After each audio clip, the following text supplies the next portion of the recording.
A long time ago.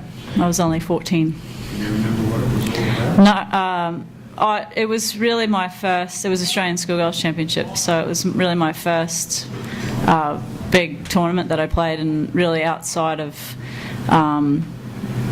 I actually had played the Australian Junior, but I just never really played this sort of golf before, and I just remember the greens being a lot faster than the Air Golf Club greens, and we were here I think in August, so it was freezing cold, and it was during the pilot strike, so I bussed it down here, and yeah.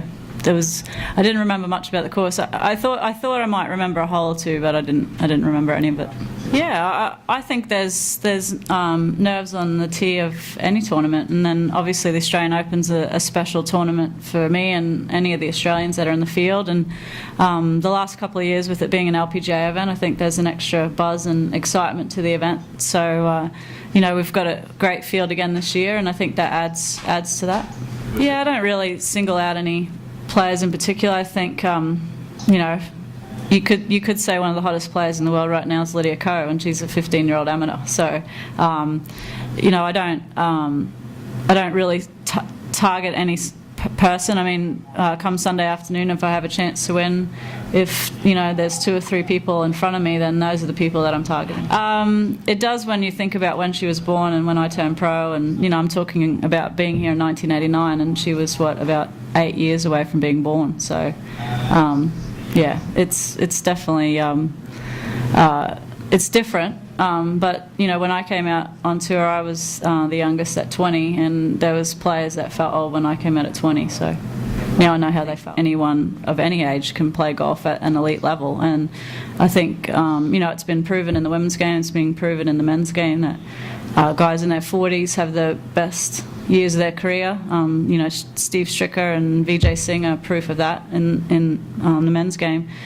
Julie Inkster played some of her best golf in her 40s. And then obviously you see the teenagers, doing very well at a young age, and I think that's the popularity of golf has increased, I think, and so therefore technology with equipment, but also the technology of teaching, I think. I think kids are getting taught correctly at a younger age with equipment that fits them. They're not starting with heavy cut-down clubs. They've got clubs that are especially weighted for someone that's 7 or 8 years old. So I think all those things lead to it being possible for a 15 or 16-year-old to be mature enough to play at an elite level. But I think that it's still very few and far between. And I think that's what everyone has to remember, at least when I'm sort of mentoring some of the young Australian girls, because they see someone like Lydia Ko or Michelle Wee, Lexi Thompson, and feel like if they don't turn pro at 18, then they're behind the 8 ball.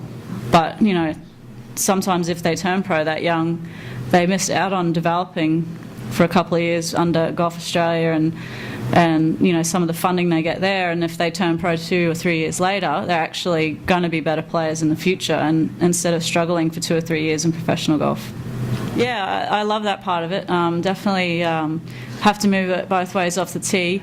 I think that will really come into play if these fairways dry up. Right now they're a bit soft. I was quite surprised. I knew how hot it had been here, and I think they've poured the water on so that they haven't lost the fairways.